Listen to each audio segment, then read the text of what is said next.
하나님 말씀 우리 함께 보도록 하겠습니다. 오늘 우리에게 주시는 말씀은 베드로후서입니다. 베드로후서 1장 5절에서 11절 말씀.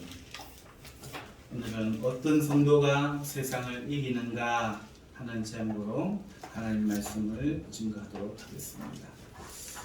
먼저 베드로후서 1장 5절에서 11절 우리에게 주시는 성경 말씀을 함께 합독하시겠습니다. 그러므로 너희가 더욱 힘써 너희 믿음의 덕을 지식의 전제를 전제의 인내의 경건의 형제 우애의 사랑을 더하라. 이런 것이 너희에게 있어 부족한즉 너희로 우리 주 예수 그리스도를 알기에 게으르지 않고 열매 없는 자가 되지 않게 하려니와 이런 것이 없는 자는 맹인이라 널리 보지 못하고 그의 예체가 깨끗하게 된 것을 잊었느니라. 그러므로 형제들아 더욱 힘써 너희 부르심과 택하심을 굳게 하라. 너희가 이것을 행한즉 언제든지 실족하지 아니하리라. 이같이 하면 우리 주 곧 구주 예수 그리스도의 영원한 나라에 들어감을 넉넉히 너희에게 주시리라. 아멘. 어떤 성도가 세상을 이기는가? 사랑하는 성도 여러분, 오늘 본문에 보니까 이런 것을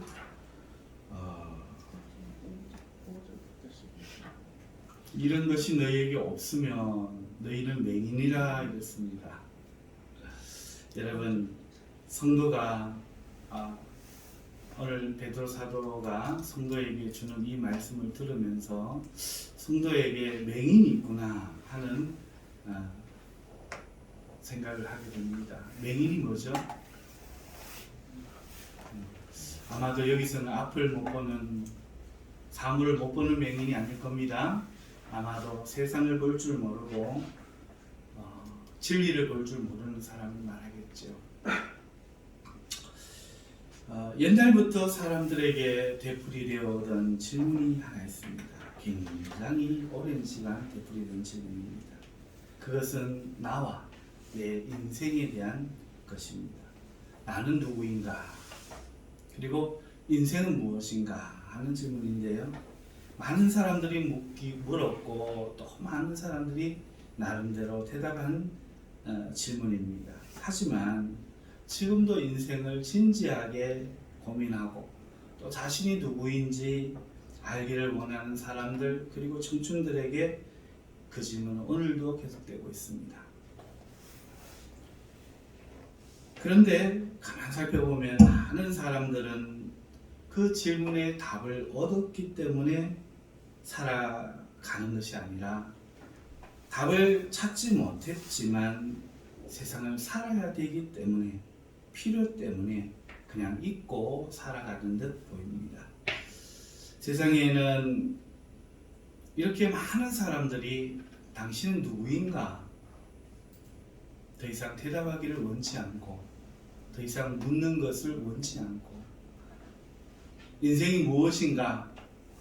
이미 삶의 필요들로 대답을 맞춰버린 사람들, 그 사람들로 가득 찬 것 같습니다. 그래서 마치 삶의 방향이 없는 듯 보이고 때로는 이것저것에 의해서 이렇게 저렇게 삶이 변하는 사람들이 많이 보이는 것 같아요.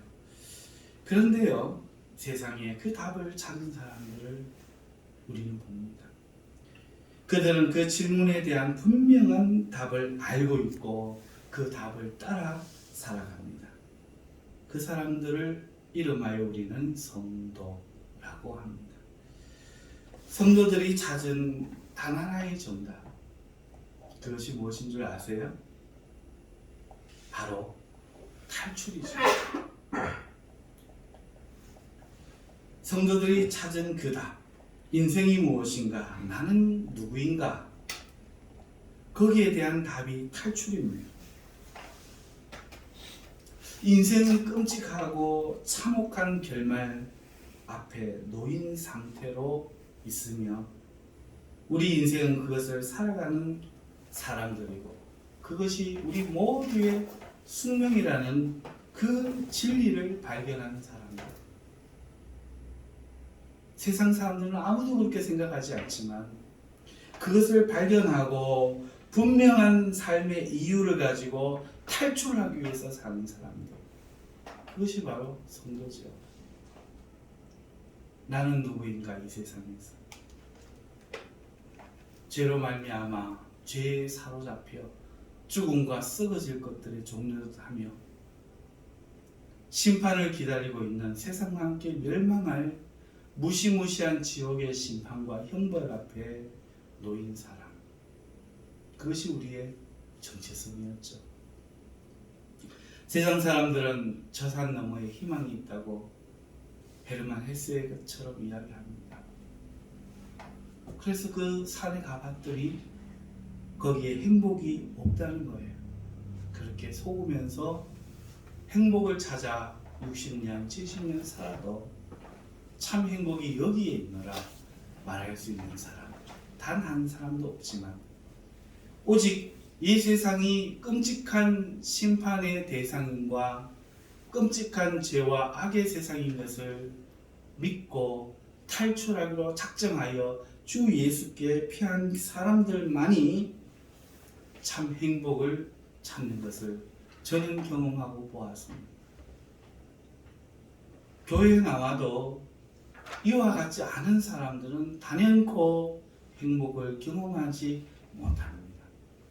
오직 세상을 탈출한 성도, 그 성도들만이 구원을 경험하고 구원의 기쁨을, 감격을 간증하고 오늘 구원에 이끌어주신 주님의 손길을 체험하며 그 손길을 다른 사람들에게도 공면하는 그런 삶을 살아가는 것을 저는 보게 됩니다. 여러분, 성도가 이 세상을 살아가는 이유를 단 하나 말하라면 어쩌면 그것은 탈출입니다. 여러분, 이것에 동감하십니까? 때로 목회자로서 제가 슬플 때가 있는데요. 많은 사람들이 제가 볼 때 이 분명한 사실과 다르게 사는 것 같다는 겁니다. 성도들이 말이죠. 제가 보기에 성도들은 때로 심판이 있다는 것을 못 느끼는 듯 합니다. 세상은 끔찍한 저주와 죽음에 사로잡힌 채 하나님의 진노를 쌓고 있음을 잊은 것 같아요. 그들에게서는 절박함이 보이지 않아요. 누구라도 이 저주스러운 운명의 세상에서 빨리 탈출해야 한다는 것을 잊어버린 듯 많은 성도들이 세상에서 꿈꾸는 모습이 보입니다. 세상 안에서 이루고 가질 많은 것들을 희망합니다. 세상사를 긍정적으로 바라봅니다. 오늘 현실에 평안을 느끼며 사는 것 같아요. 이런 모습들을 여러분 어떻게 생각하세요? 정상일까요? 정말 우리가 고백한, 동감한다고 말한 이 사실과 이 정서는 일치할 수 있는 걸까요? 제가 말씀드린 슬픈 운명에 대해 분명히 알고 있음에도 우리 성도들의 현실은 그러한 것과 괴리가 있어 보이는 삶을 살고 있어요. 그들의 얼굴을 보면 자신들 앞에 분홍빛 봄이 있기를 기대하는 사람들 같아요. 개나리가 피고 진달래가 피고 철쭉이 피고 녹음이 우거질 날이 기다리는 사람들처럼 그들은 희망에 차서 세상을 살아가는 것 같습니다. 결단코 다가올 임박한 진노 앞에 오늘도 나를 탈출하는 사람으로 여기고 출애굽하는 사람으로 여기고 살아간다는 그 고백이 정말 진짜인가 의심이 들 정도로 그들은 안녕하며 그들은 긍정적이며 그들은 평온합니다. 인생의 결말과 세상의 끝을 분명히 아는 사람들이기 때문에 그렇지 못한 형제, 자매, 가족, 친구들을 안타까워하며 괴로운 얼굴로 그들을 바라보며 기도하기보다는 우리 사랑하는 성도들이 다른 것으로 고민하는 것을 보게 됩니다. 그리고 그 고민은 대부분 세상적인 것들이에요. 이것을 생각하다가 한 주님의 이야기가 떠올라요. 우리 주님이 2000년 전에 이 땅에 오셨을 때 이런 얘기를 해주신 적이 있었어요. 어떤 부자가 있었습니다. 그 부자는 모든 것이 풍족한 사람이었어요. 친구도 많았습니다. 그리고 존경도 얻었지요. 인심을 잃지 않은 사람입니다. 그래서 그는 그를 존경하는 친구들을 불러서 매일 잔치를 불렀습니다. 날마다 많은 사람들이 그의 집을 들어갔고 나갔고 또 들어갔습니다. 그 정도로 그는 사람들의 존경을 얻고 형편이 넉넉했습니다. 그래서 그의 집 안에는 항상 웃음이 끊이지 않았지요. 그는 마음이 대단히 넓은 사람이었습니다. 그의 집 앞에는 나사로라는 거지가 대문 앞에 앉아 있었어요. 그래서 사람들이 하도 들어가고 나가니까 그 집 앞에 앉아서 그 사람들에게 동양을 얻고 있었습니다. 대문 앞 거지는 이 온몸이 헐어 진물이 흘렀어요. 그래서 개들이 몰려가지고 그것을 핥았다고 예수님이 이야기해 주십니다. 참 보기 안 좋은 모습이죠. 그 모습은 드나드는 모두를 불편하게 하지요. 하지만 그는 결단코 거지를 쫓아내지 않았습니다. 자비를 베푼 거지요. 그렇게 누구와도 원한을 쌓지 않고 그는 죽었습니다. 놀라운 일은 그 다음에 일어났다고 주님이 이야기해 주셨어요. 자신이 바르게 살아 축복을 받은 것이라고 부자는 믿었습니다. 한 번도 남의 돈을 빼앗지 않았고 또 재물에 인색하지도 않았고 넉넉히 베풀었으며 즐거움을 다른 이들과 함께 나누며 살았다고 여겼습니다. 심지어 거지조차도 다른 곳에 있기보다 부자인 자신의 집 문 앞에서 더 나은 동양을 얻을 수 있을 것이라고 여겼기에 관대하게 대해 주었습니다. 그런데 자신이 지옥에서 눈을 뜬 것입니다. 예수님이 이야기를 왜 들려주셨을까요? 제가 처음 말씀드린 것처럼 이게 우리 인생의 운명이라는 거예요. 세상을 넉넉하게 관대하게 남의 것 한 푼 빼앗지 않고 선을 행하며 살아도 그의 운명은 지옥이던 것입니다. 도저히 믿어지지 않고 믿고 싶지 않은 이야기인데 예수님이 이 이야기를 하신 거예요. 2000년 전에 예수님이 이 이야기를 들려주실 때 여러분 그 대상이 누군지 아세요? 바로 바리새인들이었습니다. 이 바리새인들은 천국과 지옥이 있다는 것을 분명히 알고 인정하는 사람들이었죠. 하지만 자신들이 지옥에 갈 것이라고는 전혀 예상치 못한 사람들입니다. 부자처럼 말이죠. 그들은 천국과 지옥에 관해서 그것이 없다고 말하는 경쟁 관계에 있는 사두개인들과 열띤 논쟁도 벌이는 사람들이었어요. 그들은 생각했어요. 너희는 어떻게 지옥이 없다고 믿노? 지옥은 있다! 이 사람들이 바리새인이었죠. 율법에 따라서 율법에 그런 게 있거든요. 맏형이 죽으면 자식이 없이 죽으면 그 형수를 동생이 이제 아내로 삼아서 아이를 갖게 하는 거예요. 형의 뒤를 이어주기 위한 것이죠. 그래서 그 아이는 자기 아이가 아니라 형의 아이가 되는 겁니다. 형의 이름으로 등록이 돼서 형을 위해 살아가는 것이죠. 그런데 그만 둘째도 죽게 되고 그렇게 해서 마지막 막내까지 이르러 아내가 되었을 때 천국에서는 과연 그녀는 누구의 부인인가? 이런 것들을 논쟁할 만큼 천국과 지옥에 대해서 관심이 취대했던 사람들이죠. 심지어 바늘끝 위에 천사가 몇 명 설 수 있는가 하는 이런 형이상하게 가까운 논쟁마저도 하던 사람들이에요. 그런데 이들에게 예수님이 지옥 얘기를 하는 거예요. 부자 이야기를 하는 거예요. 이렇게 지옥을 이야기하고 천국을 이야기하지만 이 바리새인들 중 누구도 지옥이 있다는 것 때문에 근심하지는 않았어요. 누구도 인생을 안타깝고 슬프게 생각하지 않았습니다. 왜냐하면 그들의 날이 봄날이었기 때문이에요.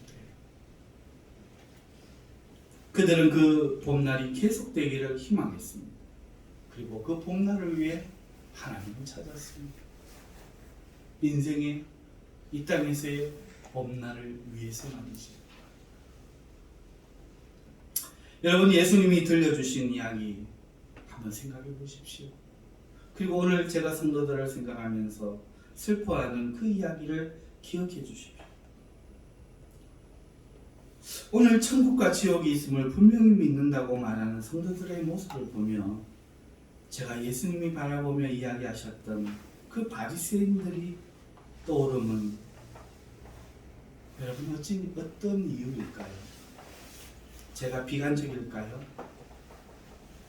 원체 감수성이 풍부해서일까요? 혹은 어떤 사람들이 느낄 수 있는 것처럼 이 설교 한 편을 위해 저 세상 장사하는 것은 아닐까요? 여러분 어떻게 생각하세요? 아니면 지금 제 말에 여러분은 공감하고 비통해지고 계십니까? 적어도 저는 최근에 제가 기억하기로 이 11년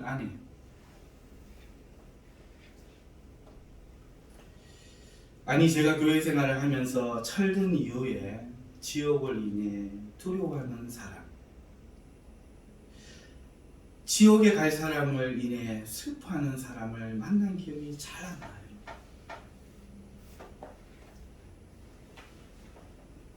울고 있는 사람,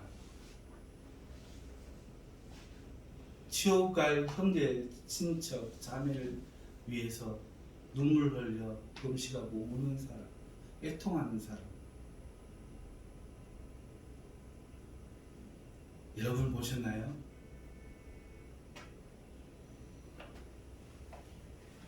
제가 만난 대부분의 성도들은 부부 문제나 자녀 문제나 직장 문제, 건강 문제로 슬퍼했었어요. 구원의 간격을 기쁘게 말하는 사람들도 물론 있었어요. 하지만 그 구원이 기뻐서 눈물 흘리는 사람은 잘 못 봤죠. 여러분, 우리가 정말 천국과 지옥을 믿는 사람들 맞지요?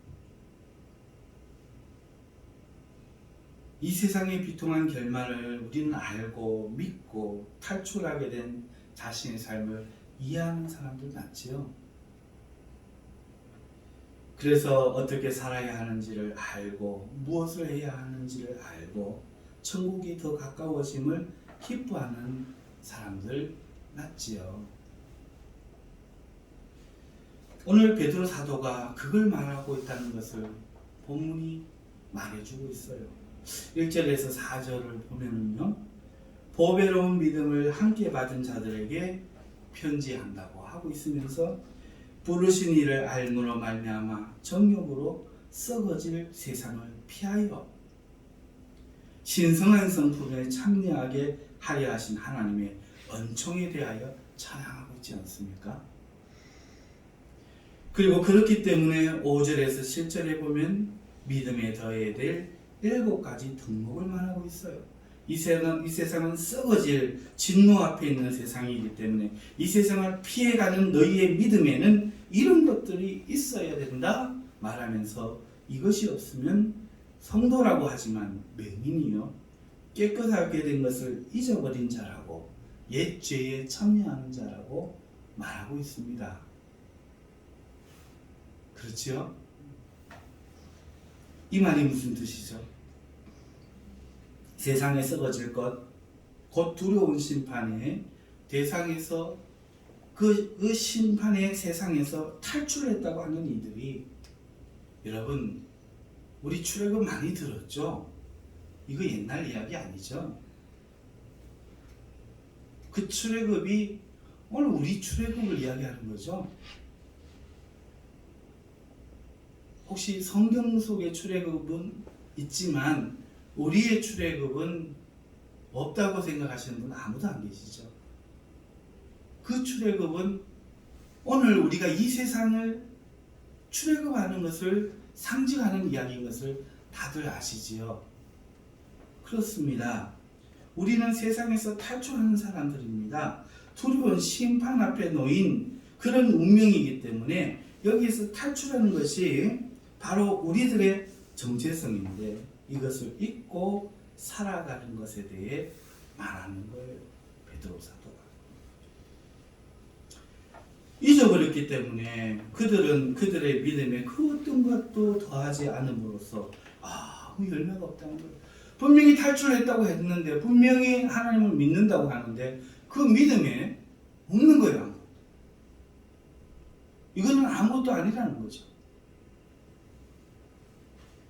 믿음의 사람이 현실을 잊어버리고 자신이 어떤 길을 가는지, 또 그렇기 때문에 얼마나 용기를 내야 되는지 알고 용기를 내고, 또 유혹을 받아도 절제하고 주님의 말씀에 순종하고 이렇게 살아가는 이런 것들이 그 믿음의 열매 맺어야 되는데 그렇지 못하다는 거죠.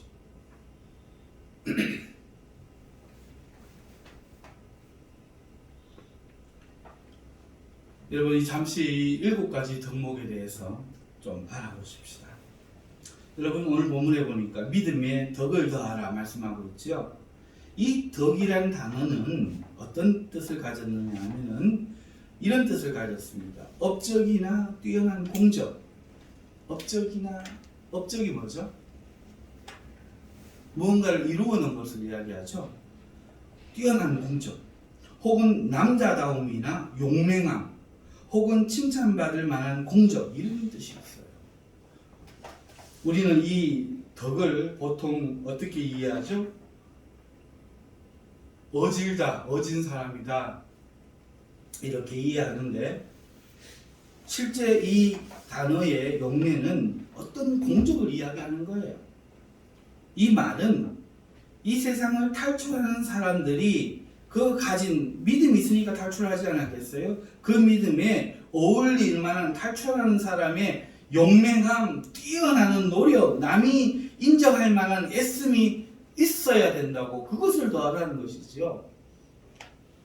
그럴 때 베드로 사도가 볼 때 없다는 거예요.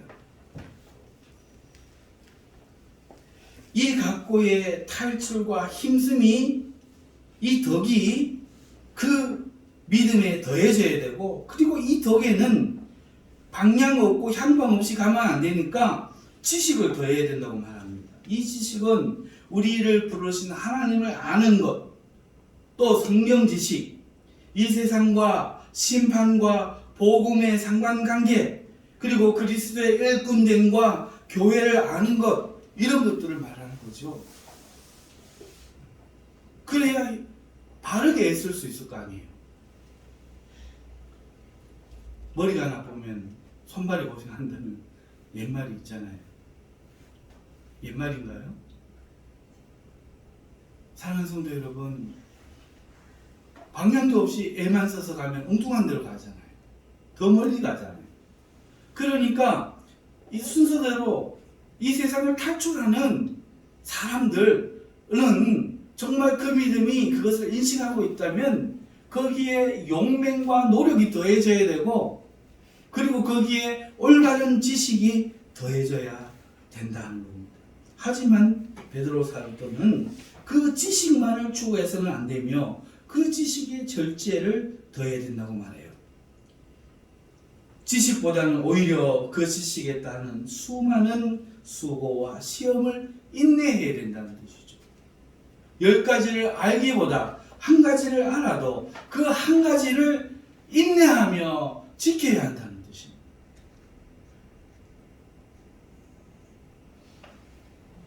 뿐만이 아니라 함께 가면서 오늘 우리 집사님 기도처럼 형제를 잊지 말고 외로워하지 말고 혼자 가는 길이 아닌 만큼 개인 신앙이 아닌 만큼 공동체의 형제를 알고 서로 우애하면서 사랑하기를 힘쓰라고 이 7가지를 이야기하고 있잖아요. 이것이 이해하기 애매합니까? 이걸 나누고 오늘날 현대의 관념으로 이 7가지 덕목 이야기하니까 이해가 안 되는 것이지. 바른 이해 속에서 이렇게 이해하면 이게 얼마나 논리정연하며 얼마나 현실적이며 우리의 믿음에 실제적입니까?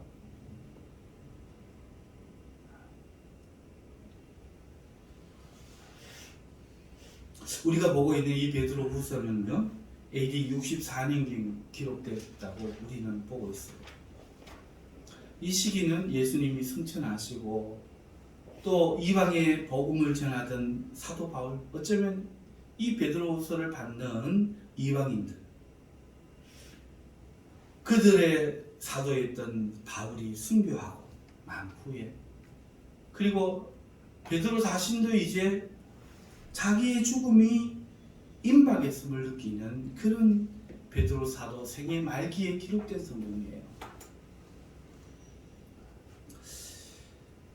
예수님이 승천하신 지 30년이 지났어요. 30년이 지나도 오시지 않는 오랜 주님의 재림을 기다리던 성도들이 이제 서서히 그 재림이 잊혀져 갑니다. 그리고 남은 것은 삶의 문제죠. 주님을 기다리면서 집 팔고 논 팔고 모여서 세상을 떠나 탈출하여서 이 심판받을 세상을 탈출하여서 지금 세상에 정을 안 주고 친구하지 않고 세상에 굴복하지 않고 세상이 죽인다 그래도 예배를 드리면서 그 예배를 드리기 위해서 그 정말로 동물로 피하고 굶주리고 돼지 쥐염 열매 먹어가면서 붙잡히면 예수님의 이름 저주하면 살려준다고 해도 그럴 수 없느라고 말하면서 창칼에 사자에게 잡아먹히면서 먼저 가는 성도들, 우리 그 경기장으로 나가는 성도는 남는 성도들에게 눈물로 그 믿음 지킬 것을 부탁하면서 먼저 가느라고 뒤에 보자고.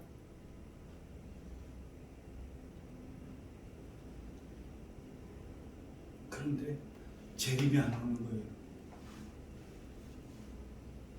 30년이 걸리는 거예요. 성도들이 이제 빵 문제가 중요한, 어떻게 빵을 해결할 건가. 자, 그러다가 그들의 마음이, 그들의 정신이 분산되고 있어요. 그런데 거짓 선지자들마저 나타나서 재림에 대하여서, 복음에 대해서 잘못된 교리를 막 가르치는 겁니다. 베드로 사도는 이제 가야 되는데 말이죠. 성도들은 지옥을 잊은 듯 보여요. 분명히 알고 있는데 예수님 오신 지가 30년밖에 안 됐잖아요. 다르게 이야기하면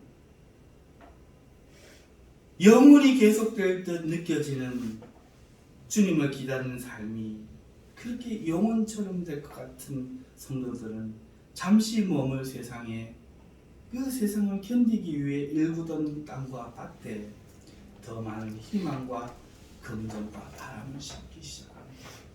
분명히 안 돼. 그들에게 믿음은 더 이상 자라지를 않는 거예요.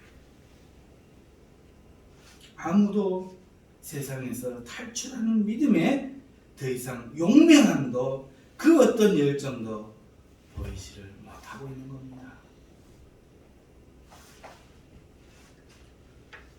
초대교회 예수님이 승천하시고 매일 모였잖아요. 눈앞에서 올라가시는 주님, 십자가에 달렸다가 살아나신 주님을 봤잖아요. 이보다 더 확실할 수 어떻게 있어요? 우리는 예수님 손 한 번 못 잡아봤잖아요. 그들은 예수님이 떼어주는 떡을 먹어본 사람들이잖아요. 눈으로 직접 보고 귀로 직접 듣고 손으로 직접 만졌고, 그래서 부활 승천하시는 주님 보고는 마음이 뜨거워져서 우리도 간다고 이 세상의 미래를 끊어버리고 집과 땅과 밭을 팔아서 가난한 자들에게 도와주며 사랑하며 매일같이 성경을 보며 기도하며 성찬을 했는데, 매일 그렇게 모여서 하나님 아는 지식을 연구했는데 이제 그 사람들이 버린 거예요. 30년이 지났는데 그들은 세상에서 희망적이고 평안했으며 세상에 대한 적대감이나 세상을 친근하게 여기게 되며 그 어떤 두려움들이 사라지기 시작했어요. 그래서 베드로 사도가 말하는 거예요. 너희 믿음이 열매가 없다면 썩어질 세상으로부터 우리를 부르신 그 부르심에 대한 믿음을 너희가 잊고 그리스도를 알기에 게으르다면 너희는 열매가 없는 자가 되는 거 아니냐? 그 열매 없는 너희들을 맹인이라고 하지 않겠느냐? 다시 못 보게 되었다고 말할 수 있지 않겠느냐? 옛날처럼 되어서 옛죄가 깨끗하게 된 것을 잊은 자들이 아니냐? 경고하는 거죠.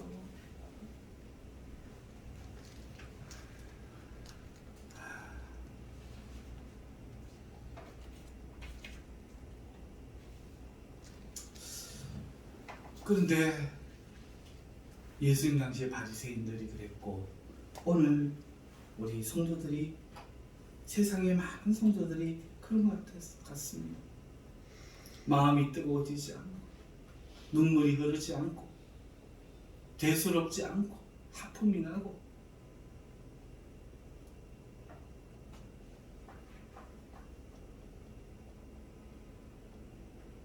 베드로 사도가 다시 말하고 있죠. 본문에요. 그러므로 형제들아 더욱 힘써 너희 부르심과 택하심을 굳게 하라. 너희가 지금 출애굽하고 있음을 결단코 잊지 말고 이 세상을 탈출하는 일에 힘써야 한다고 말하고 있지 않습니까? 부르심과 택하심을 더욱 힘써 굳게 하라. 이렇게 해야 실족하지 않을 것이라고 말씀합니다. 이렇게 하면 구주 예수 그리스도의 나라에 넉넉히 들어가고 세상을 이길 것이라고 말씀합니다. 이게 오늘 본문의 뜻이에요. 사랑하는 성도 여러분, 우리는 사람은 무엇인가요? 인생은 어디서 왔다가 어디로 갑니까? 이 세상에서 중요한 것은 과연 무엇입니까? 여러분 그 답을 찾으셨습니까? 여러분은 지난 한 주 무엇을 하며 사셨습니까? 여러분의 생각은 무엇으로 차 있었나요? 여러분은 무엇으로 기뻐하셨고 무엇 때문에 근심하셨습니까? 사랑하는 성도 여러분, 세상을 한번 보십시오. 심판하실 하나님이 두려워서 떠는 사람들을 여러분 찾을 수 있습니다. 곧 오실 주님 때문에 죄를 회개하고 눈물 흘리는 사람들을 보실 수 있으신가요?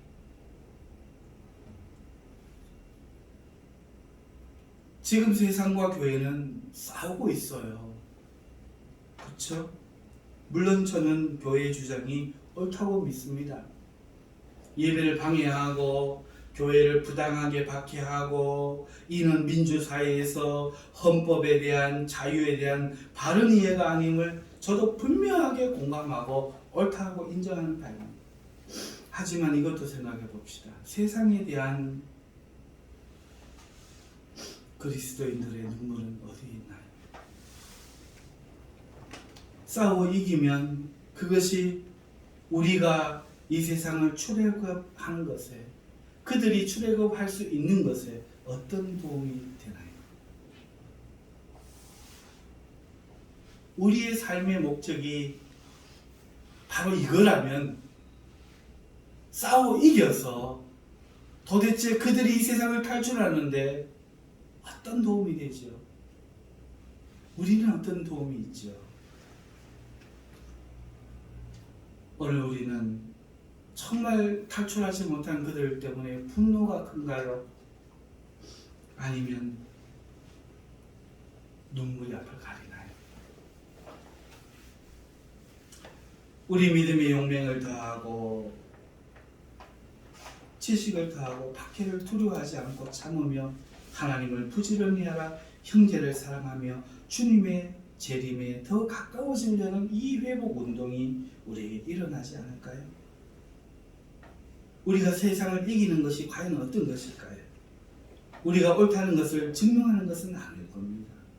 세상에서 다시 마음껏 예배하는 자유를 누리는 것이 과연 세상을 이기는 걸까요? 우리의 진정한 승리는 우리가 이 세상에서 세상이 주는 것에 연연하지 않고 오히려 이 세상을 탈출하기를 힘쓰며 우리가 승리하는 모습을 보여주는 것 아닐까요? 자신의 죽음을 느끼며 마지막 심정으로 재림을 잊어가는 성도들 향한 베드로의 사도의 말씀에 오늘 우리가 주목할 때가 아닌가 싶습니다. 결론입니다. 네, 여러분 압니다. 2000년 전의 말씀이지. 2000년 동안 안 오신 주님은 진짜 안 오실 것만 같겠지요. 지식이 있는 똑똑한 분들이요. 그래서 교회 집사와 장로란 이름을 가지고 정치하시는 여러분들이 의학을 가지고 의사로, 선생으로, 판사로 수고하시는 여러분들이요.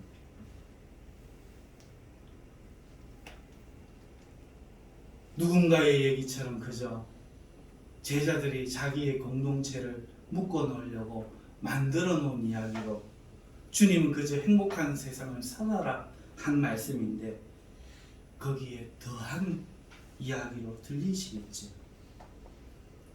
2000년 동안 오시지 않은 주님, 그것이 여러분들에게는 현실이고 오늘 이 땅을 삶을 살아야 될 많은 날들은 현실이겠지. 그래서 바리새인들처럼 관념과 개념으로서 천국과 지옥만 말씀하시겠습니까?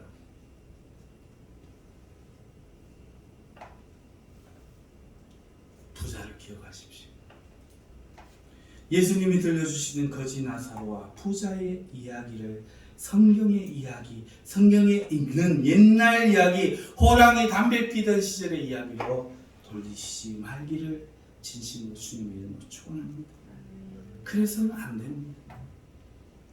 그렇게 우리의 관심이 이 세상과 세상을 살아가는 것에 있다면, 그래서 천국과 지옥 때문에 여러분의 두려움과 기쁨이 발생하는 것이 아니라면, 세상의 희망과 평안으로 기쁨과 절망이 결정된다면 우리는 열매 없는 자가 되어서 승리하지 못하고 옛 죄의 더러움에 빠지는 것이라는 이 베드로 사도의 노 사도의 말을 기억하여 주시기를 바랍니다.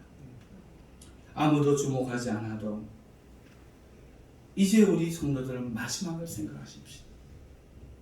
떠날 날, 주님 오실 날을 믿읍시다.